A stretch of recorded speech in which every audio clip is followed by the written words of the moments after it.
Hello, I'm Michael Isaac, and welcome to a very special From the Go show, the True Star Rising version. I said a version. Did I say a version? A version? You did too, say. All right, I'm gonna do that again. No, I'm just kidding. It doesn't matter. Um, this is True Star. We are True Star. We are Chicago's leading youth media organization, and this is our 21st year, and this is our very first time doing True Star Rising here at our home headquarters and studios. And so I'm joined here with our CEO, Executive Director, Co-founder, Deanna McLeary-Sherman, as well as our co-founder and Chief Financial Officer, Na-Tae Thompson. And our very special guest and newly awarded Icon awardee, Kenard Gibbs from BET. And so we just wanted to have a pretty cool fireside chat, like pull the curtain behind what this year has been. Deanna mentioned in her speech that this is year one of our 3-year strategic plan. Last year, our 20th year anniversary was year 0, Yeah. which I had never heard of before. Having a year 0, I was like, count that as a year?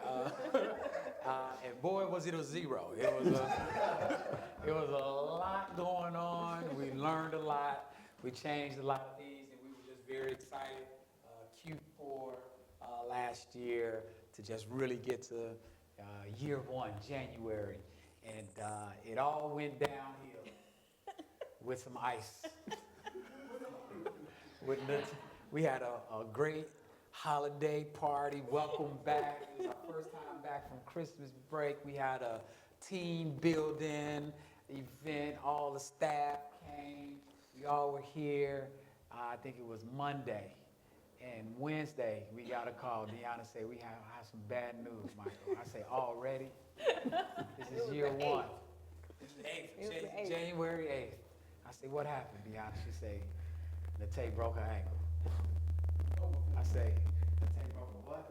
I was like, we too old to be breaking bones at this age. So can you walk us through that?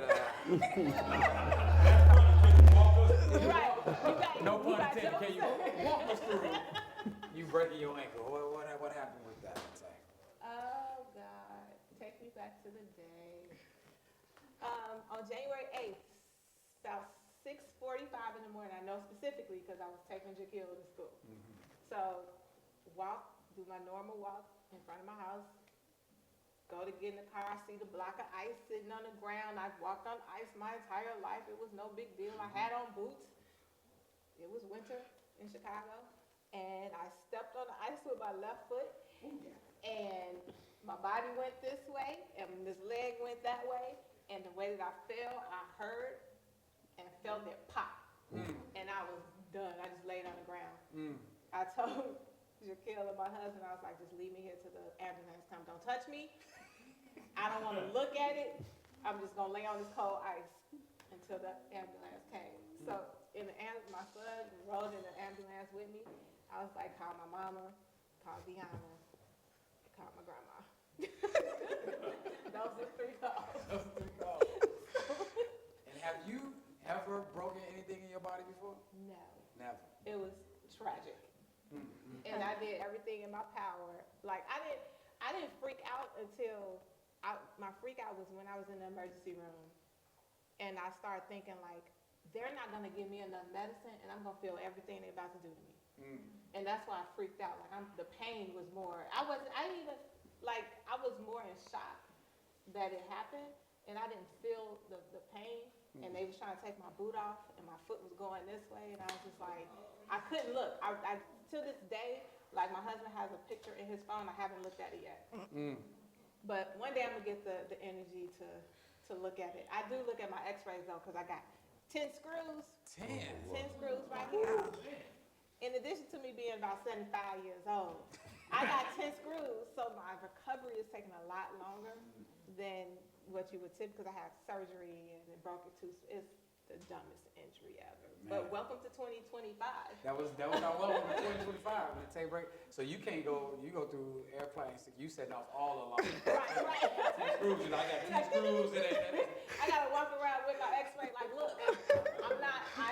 My cousin calls me a cyborg. He was like, you a real life cyborg now. That's crazy. What was the? Because we all have jokes. That's the thing about it. But someone had the best one. What did they say your foot looked like? It was one of your relatives. It was the funniest thing. He said your foot looked like a. The cyborg one was the one that got me. Maybe it was one of us in the office. We had all kinds of. Like, is it too Your soon? foot was this way. Your body went that way. Yeah. It's something like an upside down question mark. It was something crazy. But yeah, that's how we started off the year, which was interesting because part of my plan and role was to eventually, possibly later this year or year two, get you two to have a sabbatical. We wanted to give Deanna and Na-Tae some time off, 20 plus years of working the organization day in, day out, year in, year out, never taking a break. It was like, hey, I'm gonna get prepared to take the reins. And we was like, maybe Deanna go first. She got the, 3 younger children. You got the child in high school, so we had Deanna go first. And Tay was like, nope, boom. Sabbatical. One sabbatical, please. One sabbatical. And so you were really gone. You really just started walking again. Yeah. You had to learn. You came in with the I was on with the wheels, scooter. And Hex gave me theme music. Covered it to the office. Covered it to the office on wheels, and I just got out of the boot a few weeks ago, and this is actually the first time that I'm wearing a pair of shoes that I had before, and I had to untangle. It's a whole thing. Yeah. It's a lot. And you always say, the one who doesn't. I don't wear heels. Wear So I heels. shouldn't have failed. I was just like, she called me. I was like, I heard it, and her husband called me, and he's like, Deanna. I was just like, oh my God, no. Because it's like, I don't even know what Na-Tae does. Like, if it's something happens to Na-Tae, no one is getting paid. I have no idea how to do payroll. Sorry, True Star people. I don't know how to do government grant reporting. I was just like, oh my God, what happened? He's like, Miss Hay broke her hand. I was just like, oh my God. But yeah, I was just like, Lord, please let her be okay. So, I'm glad we're going through this strategic plan and we're building SOPs and things so we can know what each other does. And I was just thinking oh my God, we're not gonna get paid on Friday. Get your ankle. Right. Did you turn that? Yeah, that was great. That was how we started. So it was interesting with me coming in this new role to me, since January to May, it was pretty much Deanna and Na-Tae had their own office, and then I was trying to come in. They was like, look, we don't need 3 people. We're gonna put them in the basement. Then I created an office, and so now it was kind of Deanna and I running the office full time with the students. And we were just we really missed Na-Tae. We need Na-Tae here to kind of find it all out. I was like, I ain't got nobody to vent to. Right.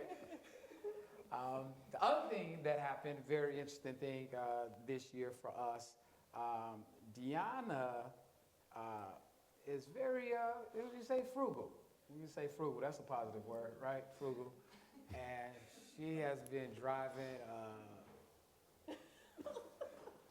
a hoopty? Is that what you say? What do the kids call it now? A Toyota Camry that I think is. It was an Avalon. Don't minimize it. Oh, it was an Avalon. Yes. What year was it? 2009. A 2009 Avalon. Been very frugal. It had been through some things. I don't even think the Toyota sign was on front anymore.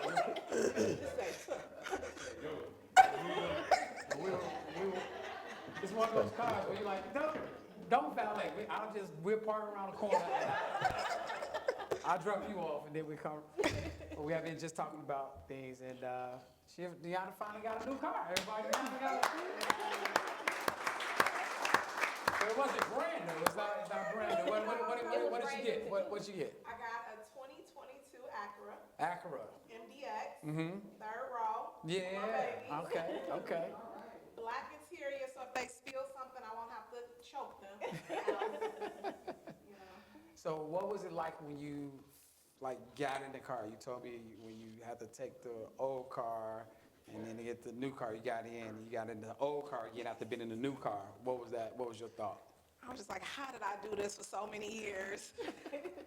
I was just telling Na-Tae because we went and got our makeup done together, and she was like, how does it feel? I was just like, I should have been did this. I don't know why it took me so long, but no, it feels great. Yeah, that's good. Has anyone went from an older car to a new car recently? Has anyone else had that experience before that? That new Trig as well. Yeah, Trig got a new car as well. Was it new to you or brand new? I had four brands. I'm rough. You rough? Yeah. Nobody does nothing. Yeah, we should bring you up here and talk about the true stock car we have. She said no. We've had a lot of star stories. Yeah. I know one day somebody called and said, Deanna called, she said, Trig, is everything okay? I'm like, yeah, I'm just heading home. She's like, oh, somebody just called me and said the true stock car doing 90 downstairs. No, now hold on. I do got a funny one though. Okay, yeah. So we just got the first true stock car, right? So we was only supposed to get it for, to do promotions, do like pop-up promotions.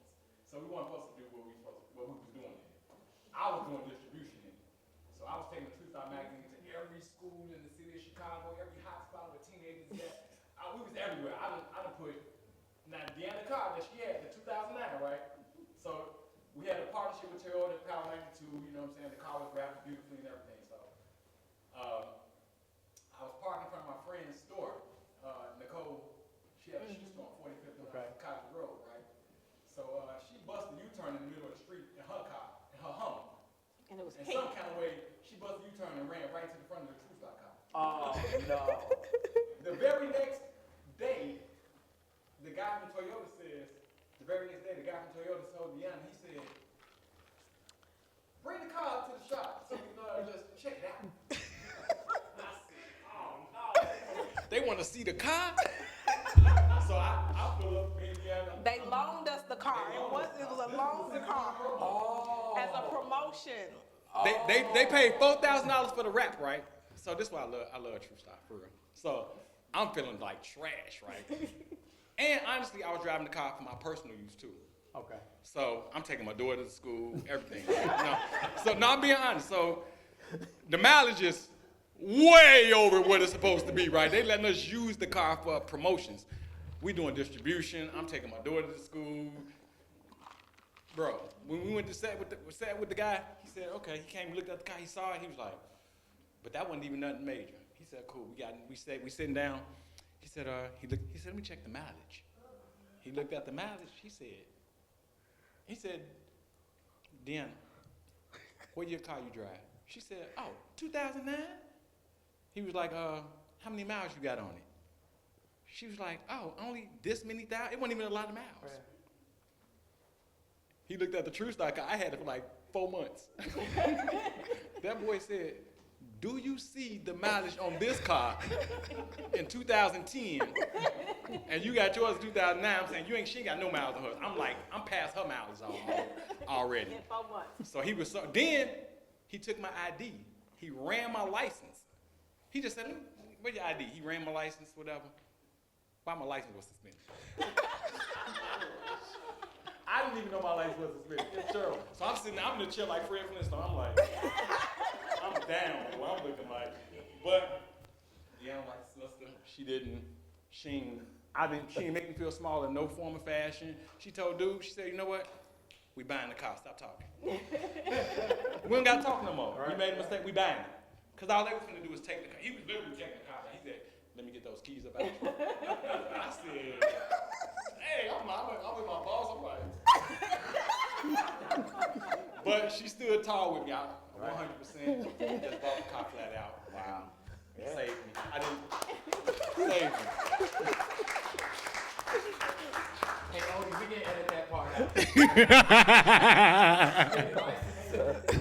Nah, I didn't know though.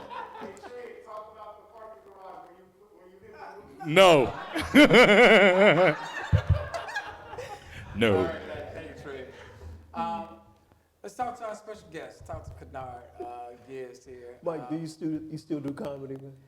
So do I still do comedy? All day in the coming office. back to me now. It's all coming back to me. Yeah. So I'm glad you asked that. No, I do. I'm once a comedian. I was a comedian, right? Yeah, But in my performance, so I was just recently working on Carnival Cruise Lines. Oh, wow. So when I came on board with Not the TrueStar, one they were fighting on. That one. and I've been on. I always tell people every time I've never seen a fight on Carnival. I was like, when I come, I bring all the videos they show. I was like, I bring the laughs. Nobody fight on my cruise. And then somebody hit me. No, I'm just kidding. But I was working on Carnival Cruise Lines, and then last year I came on in 2023, man, we're 2025. In 2023, I came on as the event director for TrueStar. And so after a successful year of that, Na-Tae asked me to come on board as the development director, which then turned into the chief growth officer. So August 5th was my last cruise, and so I've been here at TrueStar full time since then. Yeah. Great. Yeah. Have you guys ever seen his show? Yes. Yes. Oh, yeah.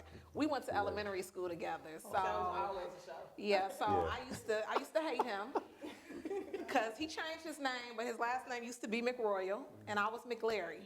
So we would always sit next to each other. And you could imagine I'd just be giggling. He would never get in trouble because he could keep a straight face.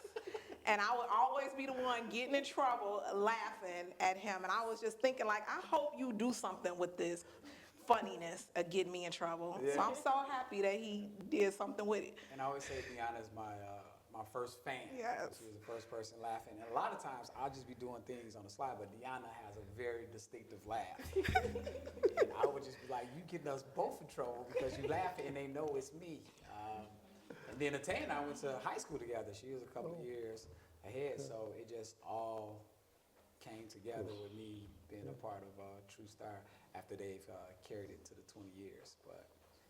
But yeah, when you and I met, you were supposed to turn me into the next Nick Cannon on Soul Train.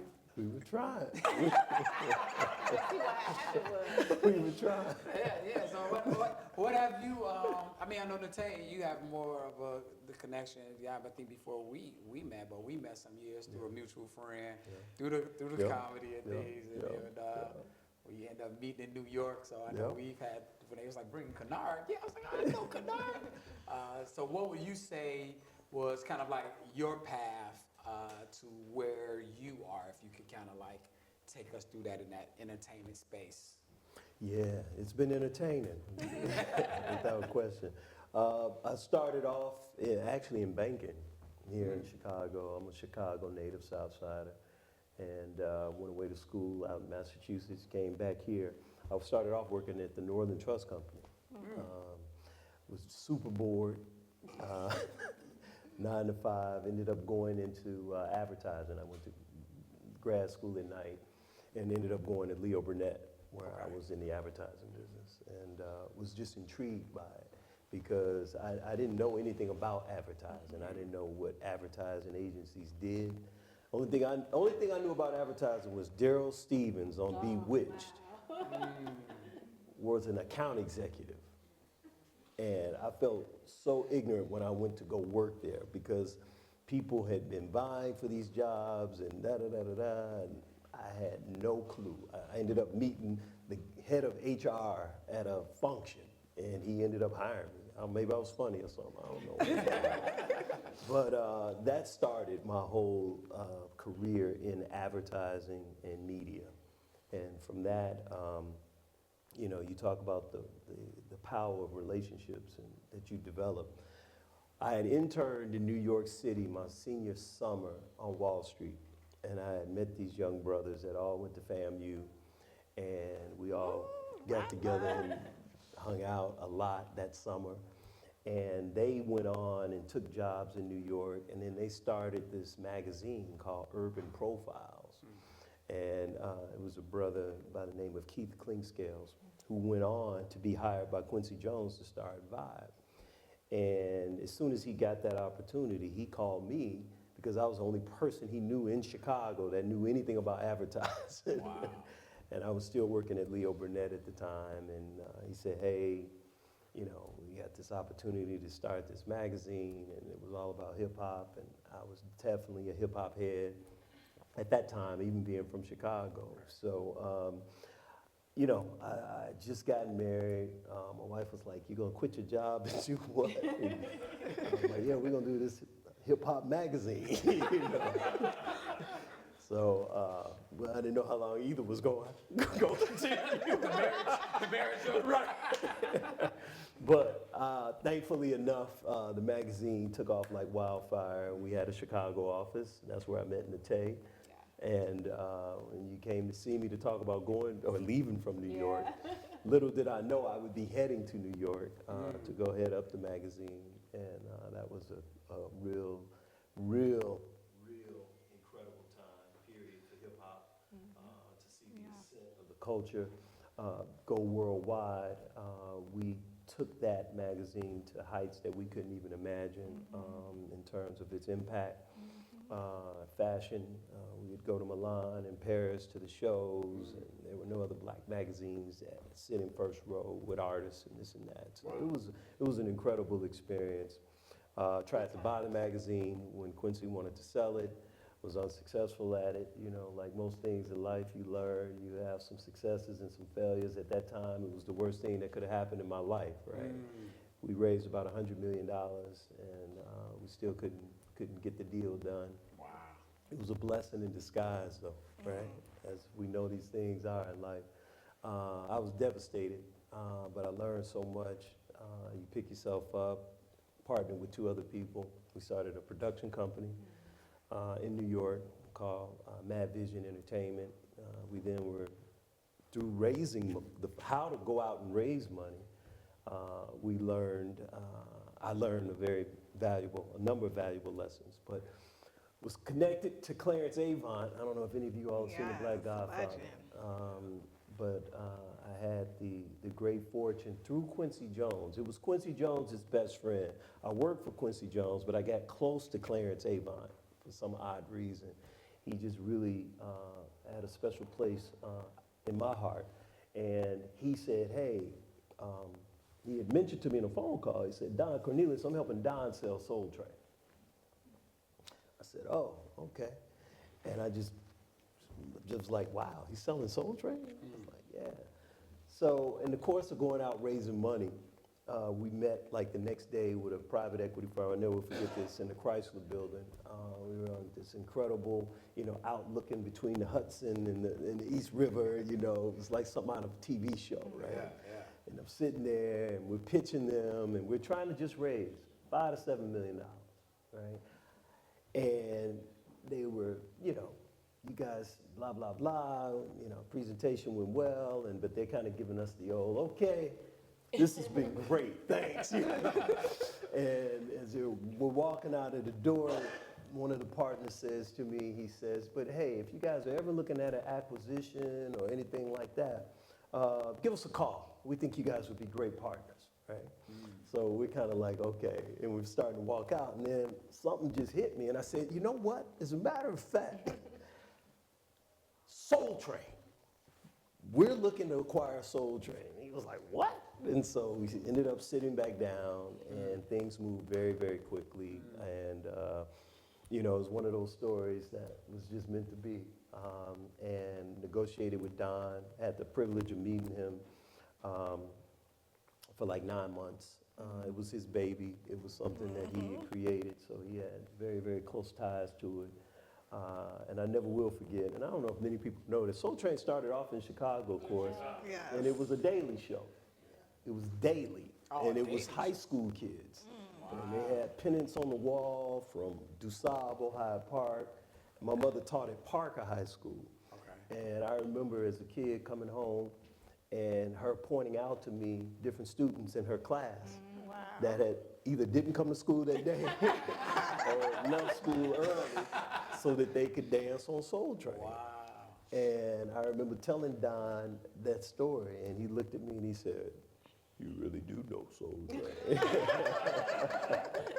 So we had an incredible relationship, and it consummated in him selling to me and my partners the business. And then from there, things just kind of took off. And I met you at that time, back in New York. And later, through my friendship with Louis Carr, we were able to sell it to BET, and then I ended up joining BET as well. So it's been great. Wow. It's been fun. And one thing I just want to say, what would you say in the successes and the failures of business, or, you know, people say you only fail when you stop trying. So, you know, if you want to call it a win or a loss, just as an advice, especially for us with True Star. I mean, hundreds of millions, 5 to 7 million, you know, we definitely want to get there as well. What would you Still say? got that? Yeah, right. We need one of You them. said you still got some? We need some M's. Because Deanna tells me a story where they met with you and you famously gave, what you said, they gave you a great pitch and everything. What did he tell you? Keep going. Keep going. They gave you 2 Don't words. stop. Keep Don't going. stop. Keep going. Okay.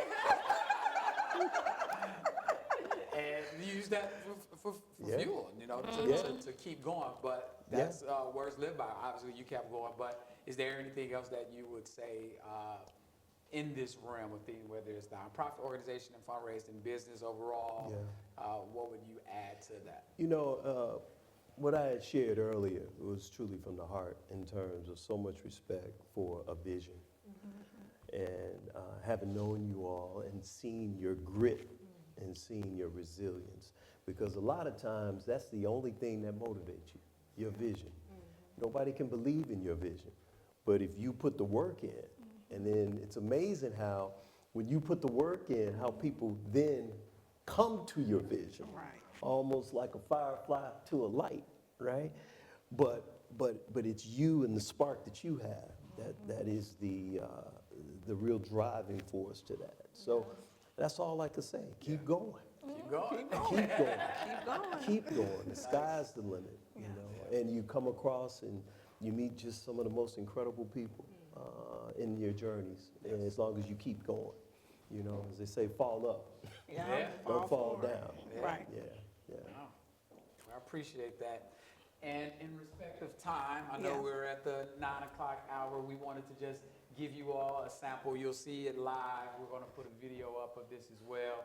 But we want to be respectful of time and just end our fireside chat. So I want to thank our guest, Kenard Gibbs with Yeah, BET. Thank you. Well, thank you. Na-Tae Thompson, co-founder, CFO.